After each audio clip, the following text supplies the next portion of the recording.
Hello students, 10th class. आज का हमारा टॉपिक है, लास्ट लेसन है इस अपने मैथ का, प्रोबेबिलिटी। या आपको 4 मार्क्स दिलाएगा।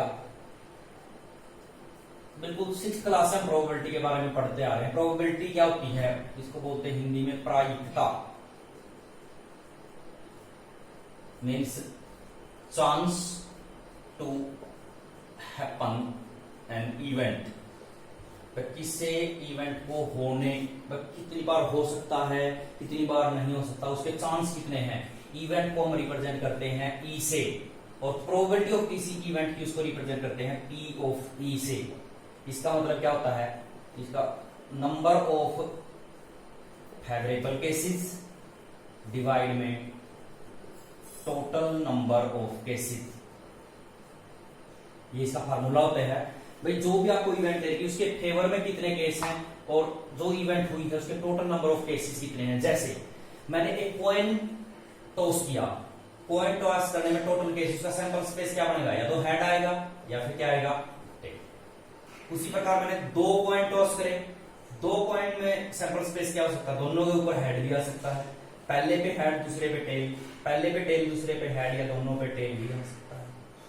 ये इसके ऊपर टोटल नंबर ऑफ इवेंट। अब इसमें ये पूछेगा, जैसे when we toss 2 coin find the probability of 2 head. दोनों हेड आने की प्रोबेबिलिटी कितने बार केस में? 2 बार हेड आ रहा है। एक बार 4। 2 हेड का 1 हेड का तो एक इसमें 2/4। इस प्रकार 0 हेड 1/4। इसी प्रकार अगर मैं 3 कॉइन टॉस करूं, 3 कॉइन के कितने केस बनेंगे? Total number of 8 cases. कौन कौन से?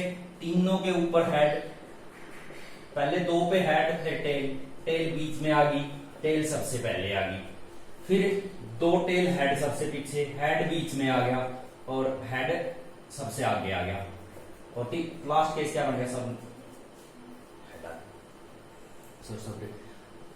इसी प्रकार अपने पास डाई है। ये कॉइन के केस थे, अब है डाई के केसेस। जब हम डाई उछालते हैं तो डाई के अंदर, एक डाई के अंदर सैंपल स्पेस कितने बनेंगे? एक डाई उछाले तो 1 2 3 4 5 और 6 ही केस बनेंगे। अगर 2 डाई उछाले तो केस कितने बनेंगे? 6 गुना 6 कितने होंगे? 36। तो सैंपल स्पेस में क्या क्या बनेंगे? पहली पे 1, दूसरी पे 1 भी आ सकता है, पहली पे 1, दूसरी पे 2 भी। इसी प्रकार कितने होंगे? 1 6 तक 6 तो ये, फिर 2 1 से लेके 2 6 तक, 3 1 से लेके 3 6 तक, 4 1 से 4 6, इसी प्रकार 5 1 से, और लास्ट में कितना आएगा? 6 6। कितने केस बनेंगे? टोटल 36 केस बनेंगे। 1 1 1 2 1 6, 2 1 से 2 6, 3 1 से 3 6, 4 1 से 4 6, 5 1 से 5 6, और 6 1 से 6 6। टोटल नंबर ऑफ केसेस कितने होंगे? 36। तो अपना मैथ सम है तो कॉइन का, दूसरा डाई का, और तीसरा है कार्ड्स का। सबसे इंपॉर्टेंट सम है कार्ड का। कार्ड का सम आपसे बहुत बार पूछा जाता है पेपर में भी। अब आपको पता होना चाहिए कि जो कार्ड मतलब टांस, टोटल 52 कार्ड होते हैं टोटल अपने पास, जिसमें से 26 तो क्या होते हैं? रेड, और 26 ही क्या होते हैं? ब्लैक। रेड वालों में 13 पत्ते तो होते हैं हार्ट, और 13 पत्ते होते हैं डायमंड। इसमें 13 पत्ते तो होते हैं क्लब के, और 13 पत्ते होते हैं स्पैड के। इन दिवस हम इसको बोलते हैं, 8 को बोलते हैं पान, डायमंड को ईंट, क्लब को चिड़ी, और स्पैड को हुक्म। और प्रत्येक इनमें 4-4 पत्ते, प्रत्येक इनमें 3-3 पत्ते, 3 इसमें, 3 इसमें, 3 इसमें, और 3 ही इसमें क्या होते हैं? Face card. इनको क्या बोलते हैं? फेस कार्ड, तस्वीर वाले पत्ते। कौन से? जोकर यानी गुलाम, क्वीन बेगम, और किंग बादशाह। ये 3 पत्ते प्रत्येक में क्या होते हैं? Face card. मतलब 6 तो फेस कार्ड बन गए रेड, और 6 ही फेस कार्ड बन गए ब्लैक। टोटल फेस कार्ड कितने बन गए? 12। तो आपसे क्या पूछेगा? Find the probability of red face card. इसमें कहा red face card. Red face card कितने हैं? 3 ही है, 3 ही है। कितने बन गए? 6। टोटल पत्ते कितने हैं? 52। इस प्रकार के आपसे सम पूछे जाते हैं पेपर में। उसके बाद प्रोबेबिलिटी कभी भी 0 से छोटी नहीं होगी, और 1 से बड़ी नहीं होगी। मतलब किसी भी इवेंट की प्रोबेबिलिटी किस किस में बीच में लाई करती है, 0 और 1 के बीच में, मतलब 0 भी हो सकती है और 1 भी। जिस इवेंट की प्रोबेबिलिटी 0 हो उसको क्या बोलते हैं, श्योर इम्पॉसिबल इवेंट, और जिसकी प्रोबेबिलिटी 1 हो उसको क्या बोलते हैं, sure event. Sure event mean impossible event. जैसे मैंने कहा डाई उछाड़ने पर 8 आना, क्या डाई उछाड़ने पर 8 आ सकता, नहीं आ सकता, तो क्या होगा, इम्पॉसिबल इवेंट। और मैंने कहा एक डाई उछाड़ने पर 1 से 6 तक के नंबर आना, तो मीन्स 1 से 6 ही आते हैं नंबर, तो क्या बन गया, श्योर इवेंट। यानी ऐसे इवेंट जिसकी प्रोबेबिलिटी क्या हो 0 वो इम्पॉसिबल, जिसकी प्रोबेबिलिटी क्या हो 1 वो क्या होते हैं, श्योर इवेंट। यानी प्रोबेबिलिटी ऑफ किसी इवेंट की किस किस के बीच में लाई करती है, 0 और 1 के बीच में।